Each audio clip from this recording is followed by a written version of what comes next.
এক রাতে রাজধানী সহ সারা দেশে 200-র বেশি জায়গায় আগুন। সবাইকে মিলে দেখে আমাদের 31st নাইট উপলক্ষে আতশবাজির মেলা। যার সন্তান চলে যায় সে বুঝে যে আসলে সন্তান কি জিনিস ছিল। উদযাপন নাকি প্রতিযোগিতা? গত বছর 31st নাইট উদযাপন করতে গিয়ে যে আতশবাজি আর ফানুসের ব্যবহার হয়েছে সেখান থেকে এক রাতেই 200 জায়গায় অগ্নিকাণ্ডের খবর পাওয়া যায়। কালকে আমার সাথে যে এক ঘটনা ঘটে গেছিল তারপরে থেকে আমার আর সাহস হয় না এটা ফোটানোর জন্য। পার্সোনাল অ্যাটাক খেয়ে ভিডিওটি স্কিপ করার আগে একটি গল্প শুনে যান। গত বছর 31st নাইটে সবাই যখন উদযাপনের প্রতিযোগিতায় ব্যস্ত, তখন ইউসুফ রায়হান নামক এক ভদ্রলোক ব্যস্ত তার 4 মাসের সন্তানকে নিয়ে। দিশেহারা হয়ে তিনি ফেসবুকে পোস্ট করেন, আতশবাজির প্রচন্ড শব্দে তার শিশু বাচ্চাটি ক্ষণে ক্ষণে কেঁপে উঠছে।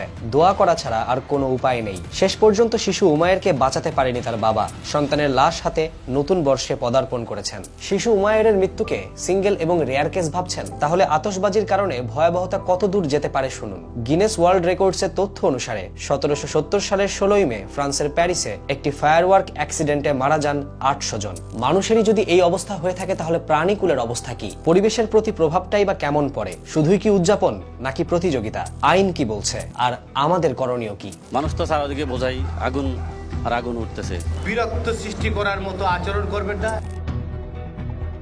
2020 থেকে 22 পর্যন্ত মাত্র 2 বছরে আতশবাজি সংক্রান্ত ঘটনা থেকে মারাত্মক এবং গুরুতর আহত হয়েছে 21,700 জন মানুষ। কারো চোখ নষ্ট হয়েছে, কারো কান বধির হয়ে গেছে, আর 32% অর্থাৎ সবচাইতে বেশি মানুষ হারিয়েছে হাতের আঙুল। খুব সহজ ভাষায় বলতে গেলে এসব মানুষ আজীবনের জন্য পঙ্গু হয়ে গেছে। গত বছরের এক রিপোর্ট অনুযায়ী 31st নাইটে শুধু ঢাকাতেই মারা গেছে সহস্রাধিক পাখি। আমাদের মানুষের শ্রবণ ক্ষমতা 20 হার্টজ থেকে 20,000 হার্টজ পর্যন্ত, কিন্তু প্রাণী জগতে আমরা ছাড়াও আরো অনেক পশু পাখি আছে যাদের শ্রবণ রেঞ্জ ভিন্ন এবং আরো অনেক বেশি সংবেদনশীল। আমাদের উদযাপনের বিকট শব্দে প্রাণীকুলের অন্যান্য সবাই ছোটাছুটি করে। তীব্র শব্দ সহ্য করতে না পেরে শ্রবণ ক্ষমতা হারিয়ে ফেলে। হার্ট ঠিকভাবে ফাংশন করতে না পেরে মারা যায়। 2022 সালের 14 জুলাই ঢাকা ট্রিবিউন একটি রিপোর্ট প্রকাশ করে, যেখানে হৃদরোগ বিশেষজ্ঞ ডক্টর খালিদ মহসিন বলেন, 60 ডেসিবেলের উপরে যে কোনো শব্দ মানুষের সহ্য সীমার বাইরে বলে ধরা হয়। এরকম শব্দ কানে গেলে হৃদস্পন্দনের গতি বেড়ে যেতে পারে, রক্তচাপ বেড়ে যেতে পারে,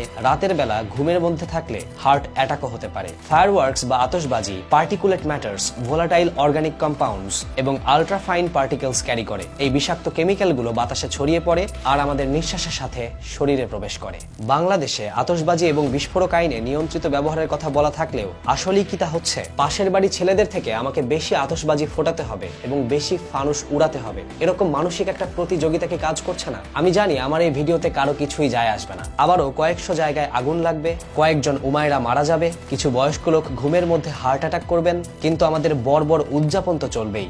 মানুষের প্রতি আমাদের মায়া নেই, সেখানে পশু পাখির প্রতি কিভাবে থাকবে?